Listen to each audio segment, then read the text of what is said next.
¿Cómo están, amigas y amigos del comercio internacional? Acá, Mauro Sánchez, pedidor arancelario, relator en materia de comercio internacional desde Chile, ¿cierto? Les saluda, esperando que todos tengan un excelente pasar, ¿cierto? En todas sus actividades.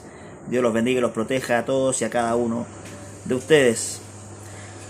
Oiga, en este segundo video que voy a subir a YouTube, ¿cierto? Voy a hablar sobre la clasificación arancelaria, ¿cierto? Un tema que obviamente me apasiona, ¿cierto? Me gusta, es algo que es inherente a la actividad del pedidor arancelario y que también involucra cierto conocimiento, ¿cierto? Obviamente es una actividad muy económicamente rentable, ¿cierto? Pero también implica una gran responsabilidad, porque en base a la clasificación arancelaria es lo que determinamos para las mercancías su etimología, su clasificación, sus aspectos tributarios, sus reglas, sus prohibiciones, es decir, todo lo que conlleva el quehacer con las transacciones de las mercancías en su exportación y en su importación, tienen que ver necesariamente con saber dónde estas mercancías están indicadas dentro del sistema armonizado, el SA, ¿cierto? Que es el sistema adoptado por los países contratantes de la Organización Mundial de Aduanas para estandarizar y nomenclaturizar las mercancías objeto de transacciones internacionales. Así que dicho eso, vamos a hacer un ejemplo de ejemplos, tratar de ser práctico en el tema de cómo poder clasificar mercancías en el sistema armonizado, con base a las reglas que tiene el sistema armonizado para poder clasificar mercancías dentro de este sistema, que se llaman reglas generales e interpretativas, RGI, ¿ya? Las RGI son 6 y cada regla obviamente funciona de manera sucesiva para efectos de poder determinar el código arancelario correcto en una clasificación, ¿cierto? Para poder clasificar, nosotros usamos el arancel aduanero, en este caso nuestro arancel aduanero de la República de Chile, ¿cierto? Que fue adoptado por decreto de Hacienda número 334, publicado en el Diario Oficial el 22 de noviembre de 2017, ¿cierto? Adoptando la sexta enmienda actualmente de la OMA adoptada para el sistema armonizado. Las enmiendas son textos en los cuales modifican el sistema armonizado de los países miembros en base a diferentes criterios como la obsolescencia tecnológica, el invento tecnológico al mismo tiempo, y también otros criterios locales de cada país miembro que permiten, ¿cierto?, adoptar aperturas de partidas o clausurar algunas partidas que ya no se están utilizando, ¿cierto? Para entender el sistema armonizado, obviamente nosotros tenemos que saber en qué consiste, ¿cierto? Es un código numérico que identifica las mercancías, ¿cierto? Es como el RUT. Cada mercancía tiene su código y puede ser encontrada, ¿cierto?, a través de ese código en este arancel, ¿cierto? Los productos dentro del sistema armonizado están determinados, ¿cierto?, en este arancel en base a secciones, en base a capítulos, en base a partidas y en base a subpartidas, ¿cierto? Las secciones tienen que ver con un conjunto global, ¿cierto?, amplio de productos que están asociados, ¿cierto?, que son familiarizados de forma genérica. Por ejemplo, el reino animal, el reino vegetal, el reino mineral, las manufacturas de ciertos materiales, ¿cierto?, algunas materias primas, ¿cierto?, el plástico, el caucho, metales, etcétera, material de transporte. Todo eso conlleva, están agrupados esos productos en secciones, los que a su vez están divididos también en capítulos. Cada sección puede tener uno o más capítulos. Dentro de esos capítulos están, ¿cierto?, las partidas y las subpartidas, ¿ya? Para efecto de utilizar como un mapa, ¿cierto?, del arancel, ¿cierto? Nos vamos a remitir, por ejemplo, para una lectura completa de sección, capítulo, partida y subpartida, nos vamos a referir, por ejemplo, a la sección 4. Sección 4, que cada sección tiene un título, cada capítulo tiene un título, cada partida tiene su título de partida y cada subpartida también tiene su título de subpartida o su texto en este caso, los textos de partida y de subpartida. Sección 4 habla de los productos de las industrias alimentarias, bebidas, líquidos alcohólicos y vinagre, tabaco y sucedáneos del tabaco elaborados. Entonces, en esa sección, ¿cierto? En la 4, se engloban este tipo de productos solamente. Productos de industrias alimentarias, tabaco, bebidas, líquidos alcohólicos y vinagre. O sea, estos productos, estas mercancías están dentro de la sección 4 y no en otra sección. A su vez, dentro de la sección aparecen los capítulos, ¿cierto? Que están obviamente numerados en forma correlativa desde el 1 hasta el 97, en el caso del arancel nacional, ¿cierto? Y dentro de cada sección tiene, como les dije, su capítulo. El capítulo, en la sección 4 tiene el capítulo, por ejemplo, va desde el capítulo 16, engloba el 16, que habla de las preparaciones de carne, pescados o crustáceos, moluscos y demás invertebrados acuáticos, ¿cierto? Todas las preparaciones de ese tipo. Capítulo 16. Capítulo 17, azúcares y artículos de confitería. Capítulo 18, cacao y sus preparaciones. Capítulo 19, preparaciones a base de cereales, almidón, harina, fécula o leche, además de productos de pastelería. Capítulo 20, preparaciones de hortalizas, frutas u otros frutos o demás partes de plantas. Preparaciones, por ejemplo, ahí van los jugos, por ejemplo. El capítulo 21, que habla de preparaciones alimenticias diversas. Capítulo 22, bebidas, líquidos alcohólicos y vinagre. Capítulo 23, residuos y desperdicios de las industrias alimentarias, alimentos preparados para animales. Y el capítulo 24, que habla del tabaco y los sucedáneos del tabaco elaborados. Como ven, cada sección engloba capítulos que van estructurados dentro del arancel desde la mercancía más primitiva, ¿cierto? Con menos grado de elaboración o fabricación, como lo vimos, ¿cierto? Preparaciones de carne, todo, hasta productos más elaborados, ¿cierto? Que tienen mayor complejidad en su fabricación y en su manufactura, como el caso de los productos, digamos, de tabaco, por ejemplo, del capítulo 24. Entonces, y dentro de esos capítulos están, obviamente, las partidas y las subpartidas. Por ejemplo, el capítulo 2106, partida 2106, preparaciones alimenticias no expresadas ni comprendidas en otra parte. 2106-10, ahí estamos indicando ya 6 dígitos ya. Pasamos desde el 2106, ¿cierto? El 21 indica el capítulo para buscar un producto. Cuando uno encuentra una fracción arancelaria de 8 dígitos, como los que usamos acá en Chile, que son de 8 dígitos, los primeros 2 dígitos indican el capítulo.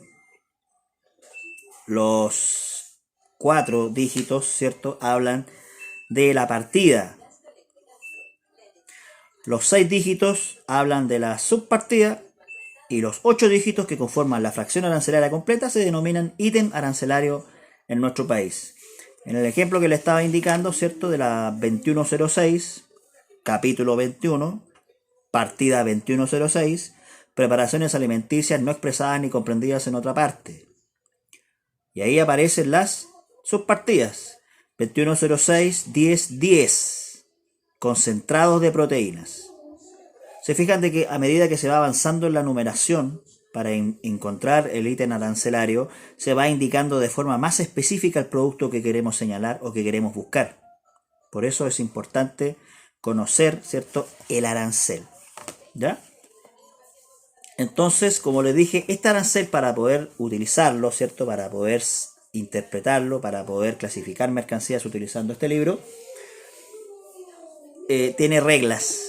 El sistema armonizado tiene reglas generales de interpretación que son 6 6 reglas de interpretación general, ¿cierto?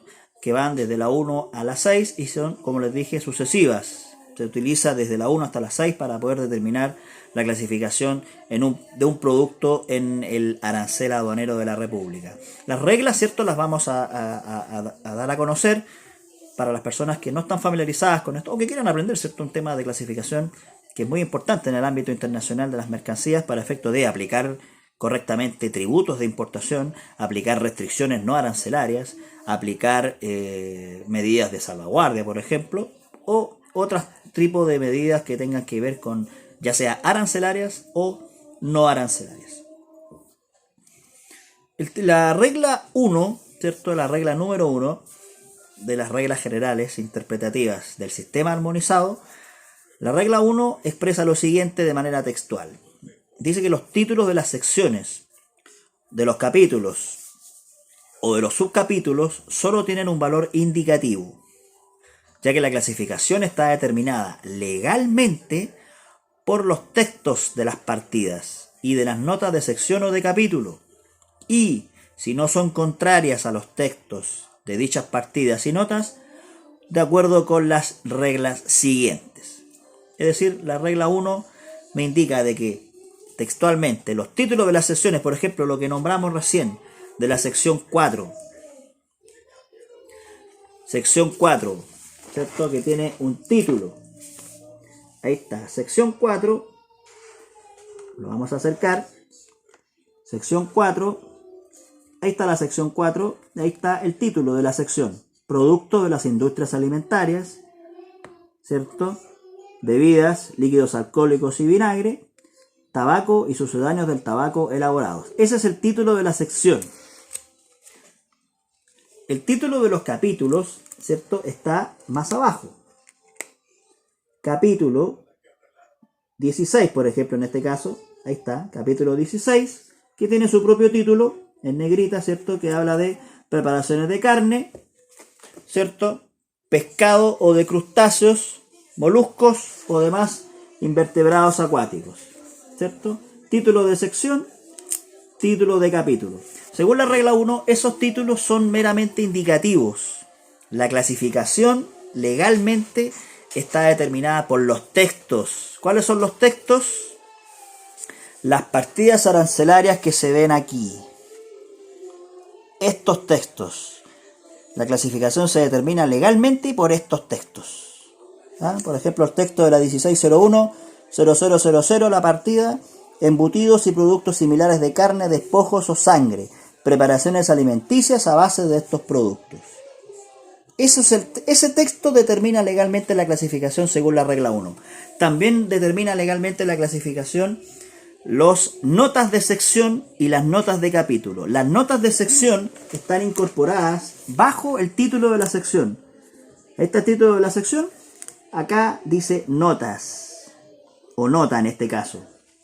Esas notas también determinan legalmente la clasificación, porque las notas nos dicen consideraciones que tengan que ver con los productos contemplados en estos capítulos. Por ejemplo, la nota que dice acá, la nota 1 de la sección 4, dice que en esta sección el término pellets designa los productos en forma de cilindro, bolita, etc., aglomerados por simple presión o con adición de un aglutinante, en proporción inferior o igual al 3% en peso. Esa es la definición de pellets para los productos que en este capítulo se denominan como tales.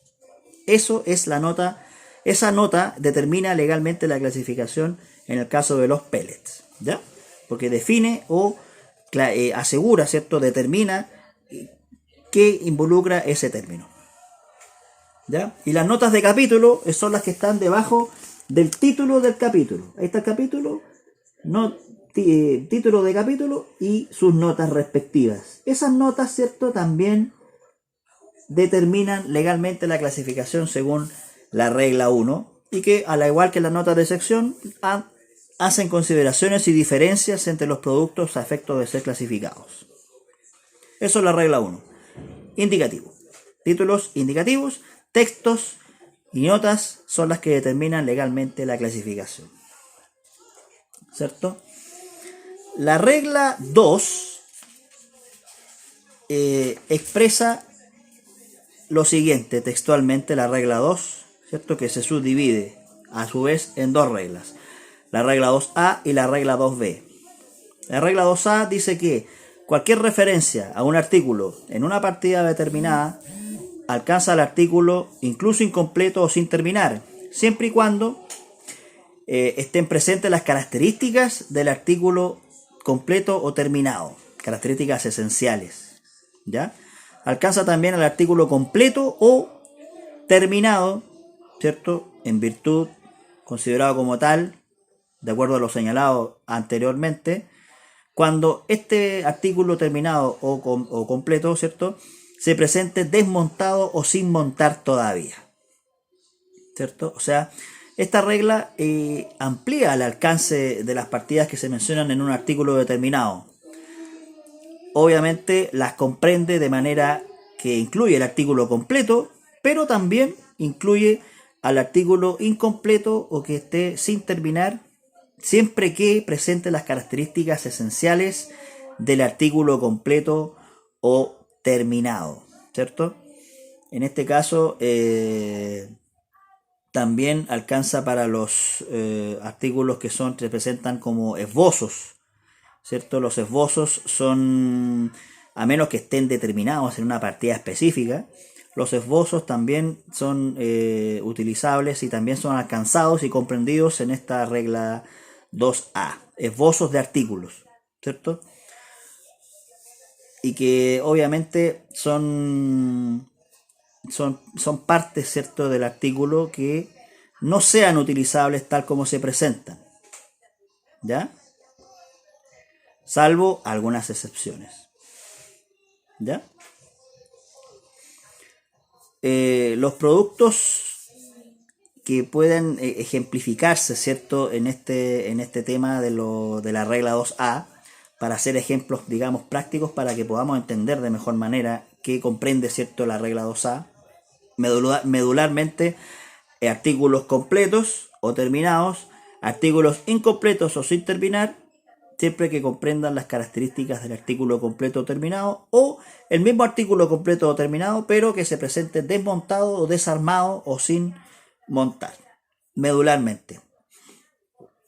Obviamente, cuando se habla de, por ejemplo, artículos desmontados o sin montar, es porque por motivos de logística, ¿cierto?, de embalaje, se presentan desarmadas para el transporte.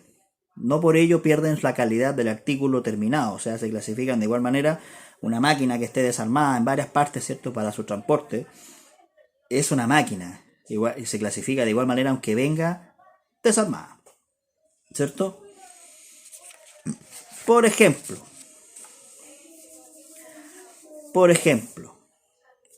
un artículo se considera desmontado o sin montar cuando se presenta el artículo, ¿cierto?, sin montar y que se presenta junto con los dispositivos de fijación que permiten armarlo, ¿cierto? Tornillos, pernos, tuercas, etcétera, que permiten armar el producto, ¿cierto?, y montarlo de manera definitiva, ¿cierto? Obviamente estas partes para que sirven los pernos, los tornillos, tienen que venir en concordancia con el artículo y que solo sean destinadas para el montaje, para que se clasifiquen juntamente con el producto que van a montar. Esa es digamos, la salvedad de la regla 2A, ¿cierto? Obviamente no se considera la complejidad del método de cómo se arma el producto para que determinar si en realidad se clasifica como tal. Va a dar lo mismo, ¿cierto?, el modo por el cual se arma, ¿ya? Obviamente hay productos que en las notas, ¿cierto? Por ejemplo, vamos a ver el capítulo 87, ¿cierto?, donde está el material de transporte terrestre, que ahí obviamente indica, digamos, cosas que tienen que ver, ¿cierto?, con la regla 2A. Por ejemplo, vehículos automóviles, tractores, velocípedos y demás vehículos terrestres, sus partes y accesorios. Ese es el título del capítulo 87. Acuérdense que la regla 1 dice que los títulos son indicativos. Por ejemplo, aquí la nota legal nacional número 1 de este capítulo 87 habla sobre los vehículos automóviles tipo Jeep o similares. Estos vehículos deben estar montados sobre chasis o bastidor, cuya altura mínima sobre el suelo, medido del diferencial, debe ser de 19 centímetros. Además, deben estar provistos con 2 de los 3 siguientes tipos de accesorios: de barra de tiro o ganchos, argollas o bolas para remolque, ya sea delantero o trasero, un accesorio. Toma de fuerza de polea o eje estriado, delantero o trasero. Carrete para el cable o cabrestante, eléctrico o accionado por motor. O sea, el Jeep puede venir para ser considerado Jeep tiene que venir con 2 al menos de estos 3 accesorios que se acaban de nombrar. Es decir, obviamente puede faltarle uno de estos y va a ser considerado igual un Jeep, siempre y cuando mantenga 2 al menos accesorios de los que acabo de mencionar. Como ejemplo, digamos, de la regla 2A, un artículo que digamos que es incompleto, digamos que le falte algo. ¿Ya? La regla 2B, ¿cierto? Versa sobre otro tema. Versa sobre el grado de complejidad. Aquí ya entramos en un tema un poco más complejo, ¿cierto? El grado de complejidad de los productos, porque versa de lo siguiente. La regla 2B, cualquier referencia a una materia en una partida determinada alcanza a dicha materia, incluso mezclada o asociada con otras materias. Asimismo, cualquier referencia a las manufacturas de una materia determinada alcanza también a las constituidas total o parcialmente por dicha materia. La clasificación de estos productos mezclados o de estos artículos compuestos se efectuará de acuerdo con los principios enunciados de la regla 3. A grosso modo, la regla 2B versa sobre las mezclas, productos mezclados, manufacturas constituidas de materias diferentes, cuya clasificación, ¿cierto?, por la regla 2A no se puede utilizar, no se puede usar porque hay más de una partida involucrada. Y automáticamente la regla 2B me dice de que esos productos mezclados, ¿cierto?, estas manufacturas que se componen de diversas materias, automáticamente me pasa. La regla 2B me dice que ese tipo de productos, las mezclas, productos mezclados, automáticamente deben ser clasificados en base a los principios de la regla 3. Es como un paso adelante. La regla 2B me dice mezcla, manufactura de diferentes materias, avanza y clasifíquela según la regla 3. ¿Ya? Eso es, digamos, explicando un poco la regla 2B, ¿cierto? Obviamente esa regla se aplica en caso de no existir disposición en contrario en los textos de las partidas, ¿cierto? O de las notas de sección o de capítulo. Por ejemplo, vamos al capítulo 15, donde están las grasas y aceites animales. Por ejemplo, la partida 15030000, estearina solar, aceite de manteca de cerdo, óleo estearina, óleo margarina y aceite de sebo, sin emulsionar, mezclar ni preparar de otro modo. ¿Ya? Esa partida individualiza ese producto o esos productos de aceites de manteca, de óleo estearina o margarina, etcétera, pero dice el texto claramente sin emulsionar, mezclar ni preparar de otro modo. Por lo tanto, cualquiera de estos productos que venga mezclado automáticamente sale de esa partida porque dice específicamente que los productos sin mezclar están comprendidos en la 15030000. ¿Ya? Obviamente, al encontrarme con este tipo de productos, ¿cierto?, de mezclas y manufacturas de diferentes materias que se presentan, ¿cierto?, a la clasificación, tenemos que ocupar los principios que enuncia la regla 3. Y ahí ya pasamos ya a la tercera regla, la número 3, ¿cierto? Que a su vez se subdivide en tres reglas. Así como la 2 se subdivide en 2 reglas, la regla 3 también se subdivide en 3 reglas. Regla 3A, 3B y 3C. Obviamente tienen que recordar de que las reglas se utilizan de manera sucesiva. Regla 1, si no me sirve la regla 1, regla 2 y así sucesivamente hacia abajo. La regla 3. Cuando una mercancía pudiera clasificarse en principio en 2 o más partidas por aplicación de la regla 2B, que la acabamos de ver, o en cualquier otro caso, la clasificación se efectúa como sigue. La regla 3A. Partida con descripción más específica tendrá prioridad sobre las partidas de alcance más genérico. Sin embargo, cuando 2 o más partidas se refieran cada una solamente a una parte de las materias que constituyen un producto mezclado, ojo, o un artículo compuesto solamente a una parte de los artículos en el caso de las mercancías presentadas en juegos o surtidos acondicionados para la venta al por menor o al detalle, tales partidas deben considerarse igualmente específicas para dicho producto o artículo, incluso si una de ellas la describe de manera más precisa o completa. Ese es el enunciado de la regla 3A. Partida con descripción específica tiene prioridad por sobre las partidas de alcance más genérico. ¿Ya? ¿Cierto? Y como primer método de clasificación de la regla 3, la regla 3A habla de especificidad sobre generalidad. ¿Ya? Ese es, digamos, el principio básico en el cual descansa la regla 3A. Obviamente, para determinar si una partida es más específica que otra, las reglas no dicen qué criterio utilizar en el caso de que sea el caso de clasificar en base a partidas y determinar que una partida es más específica que la otra. Pero, por ejemplo, podemos decir lo siguiente. Una partida que designe nominalmente a un artículo es más específica que una partida que comprenda una familia de artículos, ¿cierto? Por ejemplo, las máquinas de afeitar, de cortar el pelo o de esquilar, que, según el arancel aduanero de la República, están comprendidas. ¿Dónde están comprendidas las máquinas de afeitar?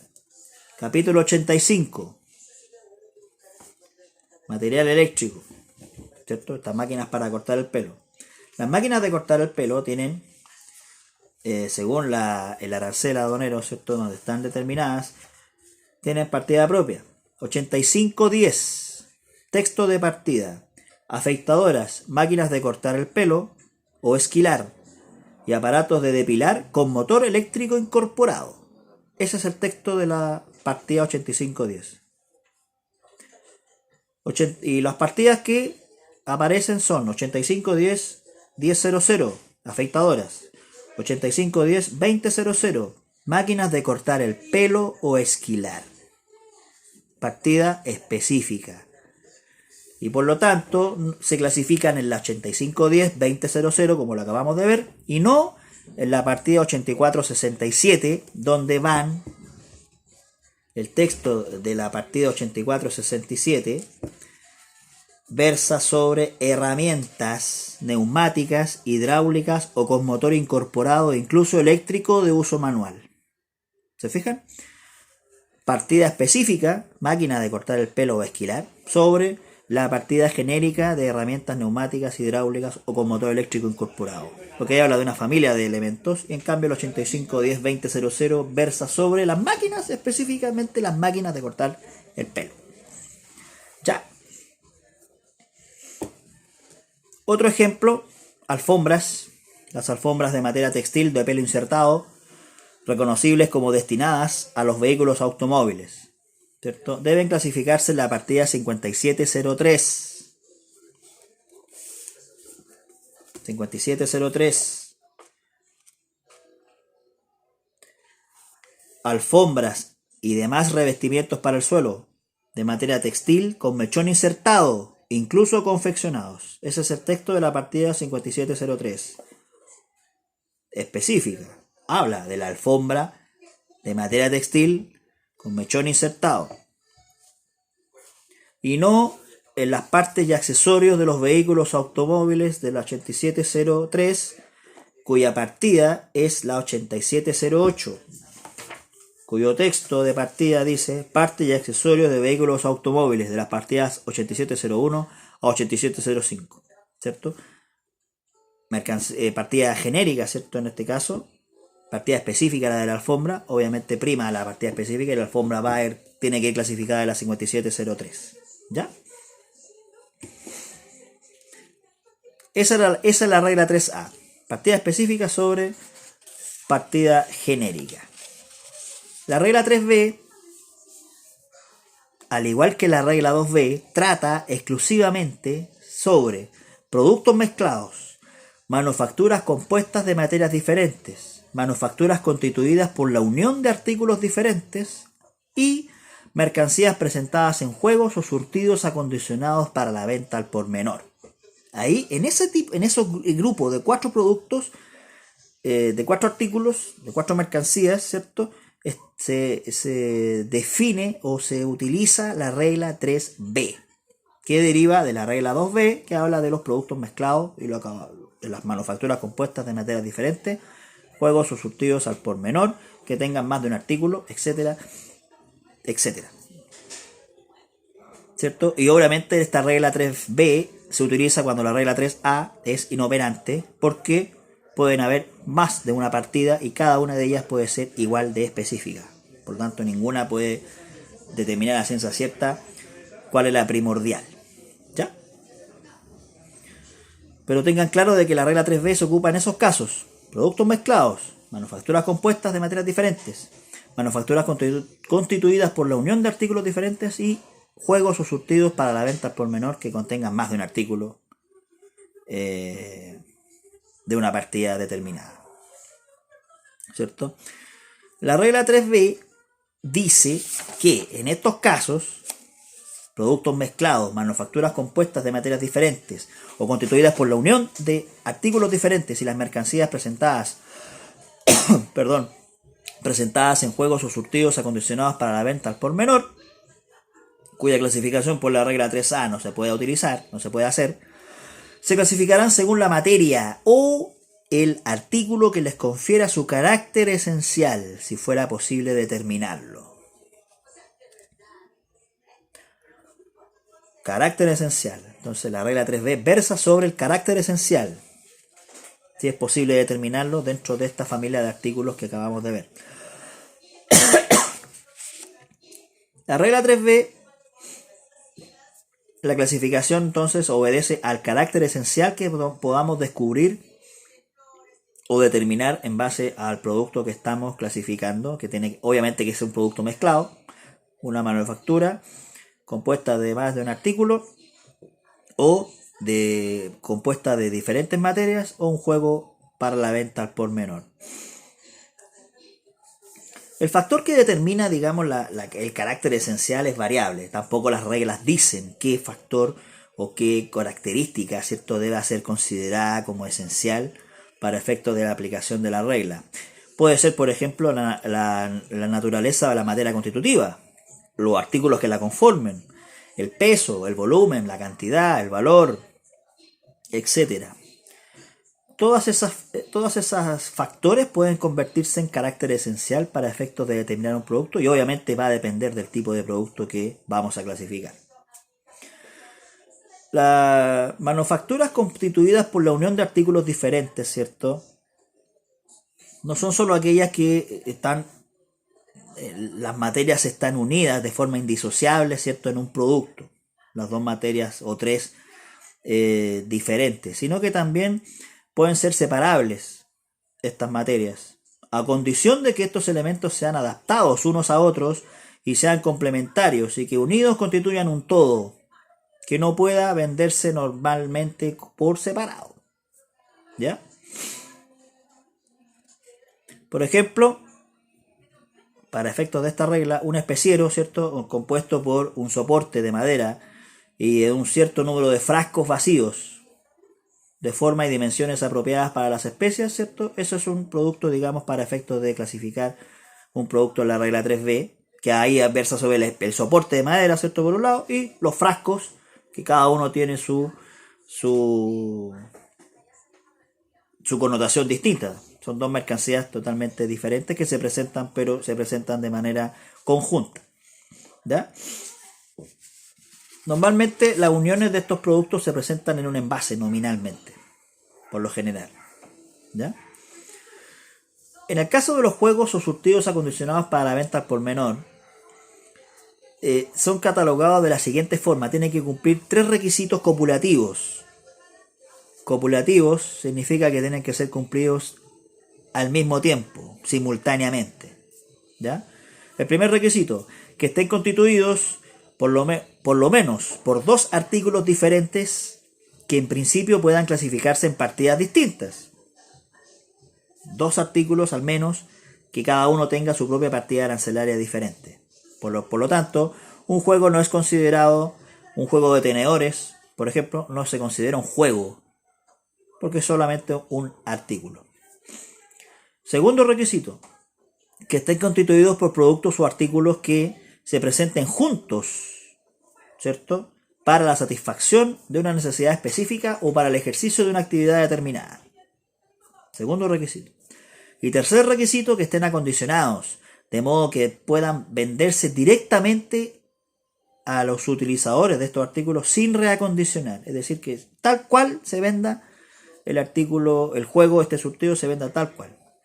Por ejemplo, en una caja, en un cofre, en un set, en una bolsa, ¿cierto? Donde estén los artículos, ¿cierto? Bien embalados, especificados, vendidos al detalle.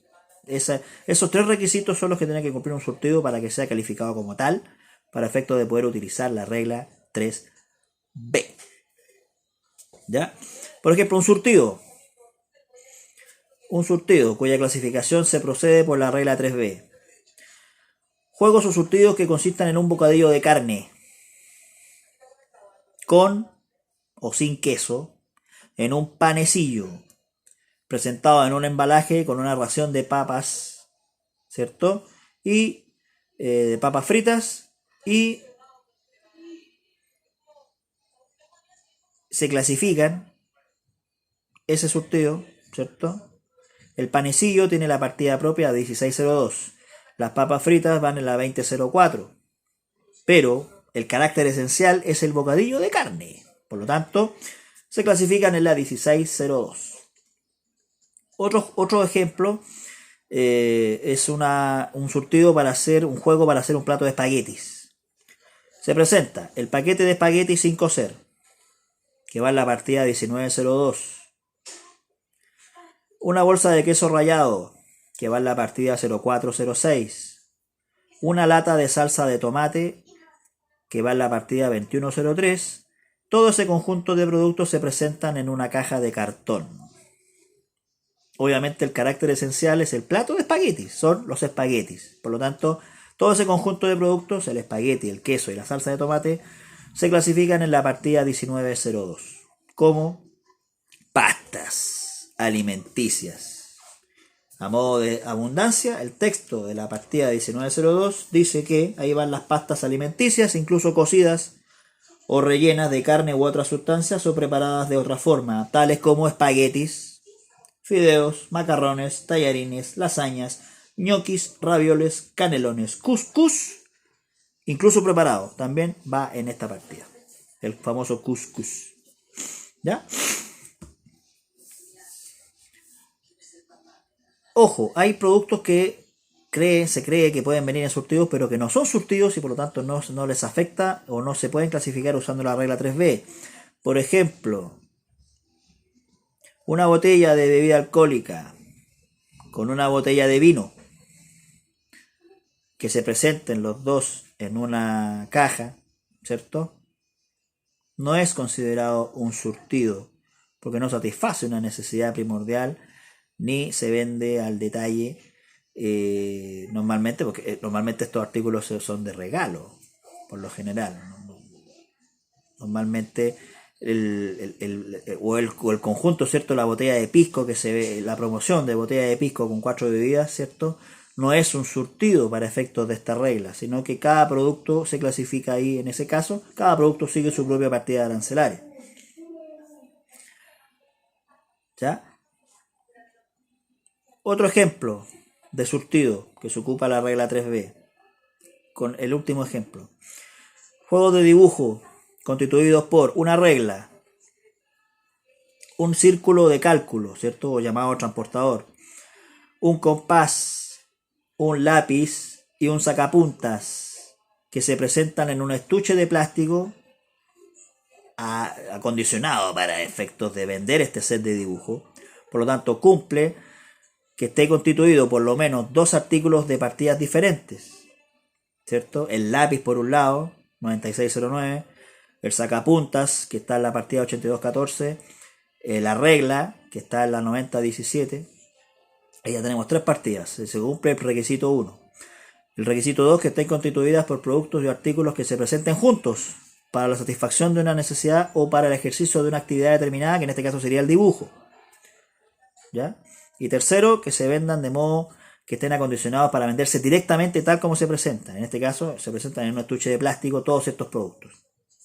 Se cumplen las condiciones de ser un surtido y por lo tanto, ese surtido se clasifica según la regla 3b por el artículo que les dé el carácter esencial, que en este caso hay tres productos que le dan el carácter esencial a este producto, que son la regla, el círculo de cálculo, el transportador y el compás. Esos tres tienen la partida 9017. Por lo tanto, el surtido incorporando el lápiz y el sacapuntas se clasifican en la partida 9017. Como el texto de la partida 9017 versa lo siguiente. Dice que son instrumentos de dibujo, trazado o cálculo. Por ejemplo, máquinas de dibujar, pantógrafos, transportadores, estuches de dibujo, reglas y círculos de cálculo. Entonces, por la regla 3b, se clasifica este set, este surtido de juegos de cálculo, de instrumentos de cálculo, en la 9017. ¿Ya? La regla 3c. La regla 3c dice, a manera textual, lo siguiente. Cuando las reglas 3a o 3b sean inoperantes, las mercancías se clasificarán en la última partida entre las susceptibles de tenerse razonablemente en cuenta. En este caso, obviamente, indica de que en caso de que la regla 3A y la 3B no me sirvan, sean inoperantes para clasificar, si un producto tiene más de una partida razonable para poder clasificarse, la regla 3C me dice de que tengo que utilizar la última en orden de numeración, es decir, desde el 97, desde el capítulo 97 hacia el capítulo 1. Un ejemplo bien indicativo sería el dron, este producto tan de moda, este artefacto tecnológico volador, ¿cierto? Que en principio tendría tres partidas en las cuales podría ser nomenclaturizado de manera específica. Una como material de entretención del capítulo de la partida 9503, ¿cierto? Otra como vehículo aéreo, ¿cierto? De la partida 8802. Y se incorpora una cámara de video, ¿cierto? Para registrar imágenes. Puede clasificarse en la 8525, ¿cierto? Como videocámara. Obviamente va a depender de...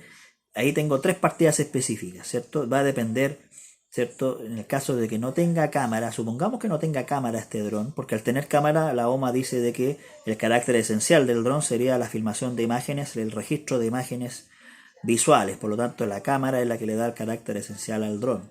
En el caso de que no tuviera, ¿cierto? Si es material de entretención destinado para ese efecto, se clasifica como juguete del capítulo 95, y si no es así, se clasificaría como vehículo aéreo del capítulo del capítulo 88. Por lo tanto, ahí, al tener dos partidas específicas, ¿cierto? Se toma la última, en este caso, si es de entretención. Claro, si está determinado para entretenimiento, tomo la última partida, de que es la 95, en orden de numeración, para poder clasificar este dron. Si no es de entretención, subo a la siguiente, que sería el 88, si es que no tuviera cámara. Si tiene cámara, subo, obviamente, al 85-25 que le da el carácter esencial. Y ahí no ocupo la regla 3C, sino que me voy derechamente a la regla 3B, ¿cierto? El carácter esencial. ¿Ya? Entonces, a modo de resumen, regla 3A, partida específica sobre partida genérica, prioridad. Regla 3B, carácter esencial del producto en caso de manufacturas compuestas de diferentes materias, juegos presentados para la venta al por menor, mercancías, productos mezclados, y también en el caso de manufacturas compuestas por la unión de artículos distintos. Y la regla 3C, última partida en orden de numeración, entre las susceptibles de tenerse razonablemente en cuenta. ¿Ya? Regla 4, que versa lo siguiente, textualmente: las mercancías que no puedan clasificarse aplicando las reglas anteriores se clasificarán en las partidas que comprendan aquellas con las que tengan mayor analogía. Obviamente esta regla se refiere a las que no puedan clasificarse utilizando las reglas anteriores que vimos, de la 1 a la 3. La regla 4 dice de que obviamente estas se clasificarán en la partida que comprenda los artículos que se le parezcan de manera mayor, ¿cierto? Con las que tengan mayor analogía. Obviamente exige la aplicación de esta regla exige la comparación de esta mercancía con mercancías similares para determinar las que más que se parezcan a las mercancías que queremos clasificar. La analogía puede darse por diversos motivos para encontrar un parecido: denominación, características, fin, utilización, etc. En la práctica es una de las reglas menos utilizadas, por decirlo que no se utiliza en la práctica. Yo, por lo menos en mi experiencia, jamás he clasificado un producto yo utilizando la regla 4. Pasamos a la regla 5, ¿cierto? Que habla de un tema muy, muy particular, ¿cierto? Y muy interesante, que son los envases y los continentes. Cuando me refiero a continentes, no me refiero a América, Europa, no. Me refiero a los mercancías que sirven de receptáculos para contener otras mercancías, envases, ¿ya? A eso se refiere con continente. La regla 5 versa específicamente sobre ese tipo de artículos, que también a su vez se divide en dos reglas, 5A y 5B. Textualmente lo siguiente: además de las disposiciones precedentes, ¿cierto?, de las que acabamos de nombrar, las reglas 4 a la 1, a las mercancías consideradas a continuación se les aplicarán las siguientes reglas. Regla 5A: los estuches para cámaras fotográficas, para instrumentos musicales, para instrumentos de dibujo, para armas, para collares y demás continentes similares,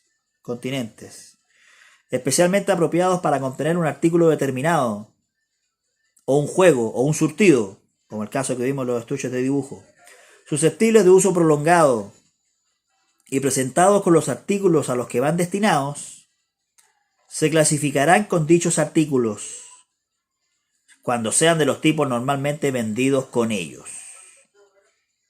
¿Ya? El estuche de dibujo, el estuche de saxofón, por ejemplo, donde va el saxofón insertado dentro de este estuche, que normalmente se vende de esa manera, el estuche sigue la partida arancelaria del saxofón, del instrumento musical. Lo mismo el estuche de los binoculares, ¿cierto? El estuche de la cámara fotográfica. Los estuches que contienen esos artículos que están concebidos para contenerlos y se venden con ellos, perdurables en el tiempo, esos estuches, esos continentes se clasifican en la partida arancelaria del artículo que van a contener, para el cual están destinados. ¿Ya? Sin embargo, esta regla no se aplica para la clasificación de los continentes que confieran al conjunto su carácter esencial. ¿Cierto? Esta regla no se aplica cuando se trate de continentes que confieran al conjunto su carácter esencial.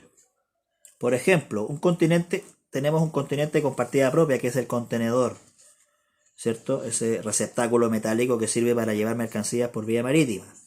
El contenedor está contenido en el capítulo 86, vehículos y material para vías férreas y similares, aparatos mecánicos de señalización para vías de comunicación. Y tiene partida propia. Contenedores 8609-0000. Contenedores. incluidos los contenedores cisterna y los contenedores depósito, especialmente concebidos y equipados para uno o varios medios de transporte. Ahí tenemos un continente que tiene partida propia, obviamente, y la regla 5A no le alcanza por su característica de ser un continente. ¿Ya? Y que obviamente no se vende con mercancías incorporadas por dentro. Por eso el contenedor no es afectado por la regla 5A. Y la 5B, salvo lo dispuesto en la regla 5A, de manera textual, ¿cierto? Los envases que contengan mercancías se clasifican con ellas, cuando sean de los tipos normalmente utilizados para esa clase de mercancías. Por ejemplo, un ejemplo ilustrativo. El jugo, ¿cierto? Que se compone de el contenido líquido, que es el jugo, ¿cierto? Un jugo de fruta, y la botella, que es de plástico en este caso. Según la regla 5B, los envases que contengan mercancías se clasifican con las mercancías cuando sean de los tipos utilizados normalmente para esa clase de mercancía. En este caso, obviamente la botella es normalmente utilizada para vender el jugo y por lo tanto esto se clasifica como jugo. ¿Ya? ¿Se entiende? Se clasifica como jugo. ¿Ya? Sin embargo, esta disposición, ¿cierto? Esta regla 5B no es obligatoria cuando los envases sean susceptibles de ser utilizados de manera repetida, como por ejemplo los cilindros de gas licuado. ¿Ya? Esos envases se utilizan de manera repetida, no como la botella del jugo que se utiliza, se vacía y se desecha. En cambio, los continentes que tengan los envases que sean utilizados de manera repetida, como el cilindro de gas, ¿cierto? Que uno va, lo compra, lo vuelve a utilizar y lo vuelve a utilizar, esos envases no son afectados por la regla 5B y por lo tanto el cilindro de gas se clasifica como cilindro de gas aunque contenga el gas, ¿ya? Y el cilindro de gas, en este caso, ¿cierto? Remitiéndonos a los dos ejemplos que vimos, el jugo de fruta, ¿cierto? Que se clasifica en jugos de frutas, bebidas a base de jugos de frutas, legumbre o hortalizas enriquecidos con minerales o vitaminas, que no es el caso, ¿cierto? Sino que estos son jugos de frutas de la partida 2008. Frutas u otros frutos y demás partes comestibles de plantas preparados o conservados de otro modo, con adición de azúcar inclusive u otro edulcorante o alcohol no expresado ni comprendido en otra parte. Y 2009, jugos de frutas u otros frutos sin fermentar y sin adición de alcohol, incluso con adición de azúcar u otro edulcorante. Ahí van los jugos. 2009. En este caso, el jugo de Damasco, por lo tanto, uno va buscando las partidas, ¿cierto?, de los jugos. Por ejemplo, jugo de naranja, jugo de toronja, jugo de cualquier otro agrio, jugo de piña, jugo de tomate, jugo de uva, jugo de manzana, jugo de cualquier otra fruta. Y ahí, obviamente, va buscando la fruta. En el caso que no aparezca, ¿cierto?, por aplicación de la regla 3A, ¿cierto?, que busca la partida específica, ¿cierto? Tenemos de mora, de frambuesa, de durazno, de melocotón, de kiwi, de pera, de ciruela, de pimiento y los demás jugos. Como el damasco no aparece en el texto de las partidas, ¿cierto?, de la 2009, se clasifican los demás jugos. 2009, 89, 90. Y el cilindro de gas licuado, como es una manufactura, ¿cierto? Estamos hablando de unas manufacturas de metal, de acero en este caso, ¿cierto? Se clasifica en el capítulo 73, ¿cierto? Manufactura de fundición, hierro o acero. 73, en este caso, 7311, partida 7311, recipientes para gas comprimido o licuado, de fundición, de hierro o de acero. Ahí tienen su partida propia y se subdividen según la capacidad del cilindro, si es inferior o igual a 100 litros, superior a 100 pero inferior a 500, superior a 500 pero inferior a 1000 litros, y los demás recipientes para gas comprimido o licuado. 7311, ¿ya? Y la regla 6, ¿cierto?, que con esta voy a terminar, versa sobre, ¿cierto? O quieren más ejemplos de los envases. Regla 5A, ¿cierto? Ejemplos: estuches de joyas, estuches para máquinas de afeitar, estuches para prismáticos, estuches para instrumentos de música, ¿cierto? Cada estuche se clasifica con el artículo al que va contemplado, ¿cierto? Y la regla 5B, obviamente, la 5A dice que la 5B no es obligatoria cuando los envases sean utilizados de manera repetida, como lo que acabamos de ver, los bidones metálicos, por ejemplo, para guardar lubricantes, ¿cierto? O los recipientes de hierro para gases licuados. Y la regla 6, que con esta digo que quiero terminar, ¿cierto? Versa sobre la clasificación de las mercancías en las subpartidas de una misma partida. Está determinada legalmente por los textos de dichas subpartidas y de las notas de subpartida, así como por las reglas anteriores, entendiéndose que solo pueden compararse subpartidas del mismo nivel. A efectos de esta regla también se aplican las notas de sección o de capítulo, salvo disposición en contrario. Es decir, esto es un reforzamiento de la regla 1, que hablaba de que los títulos eran de valor indicativo. Los textos son los que predominan legalmente para efectos de clasificar. La regla 6 me dice exactamente lo mismo, pero a nivel de subpartida dentro de una misma partida. La clasificación está determinada por los textos legalmente de estas subpartidas y de las notas de subpartidas, si es que las hay, así como por las reglas que acabamos de ver de la 1 a la 5. En este caso, por ejemplo, un ejemplo de productos que tengan subpartidas dentro de la misma partida. Por ejemplo, busquemos algo que sea como que ustedes conozcan, ¿cierto? De forma genérica, que son las botellas para bebidas, ¿cierto? De vidrio, ¿ya? El vidrio se clasifica en el capítulo 70, vidrio y sus manufacturas. Ese es el título del capítulo. La partida de los envases, ¿cierto? De estas botellas de vidrio están comprendidas en la partida 7010. Dentro de la 7010 tenemos una subpartida que es la 701090, que habla de los demás envases. Dentro de esta subpartida 701090 existen varias partidas, ¿cierto? Botellas para bebidas de capacidad superior a 1 litro, 70109010. Botellas para bebidas de capacidad superior a 0,33 litros, pero inferior o igual a 1 litro, 70109020. Botellas para bebidas de capacidad superior a 0,15 litros, pero inferior o igual a 0,33 litros, 70109030.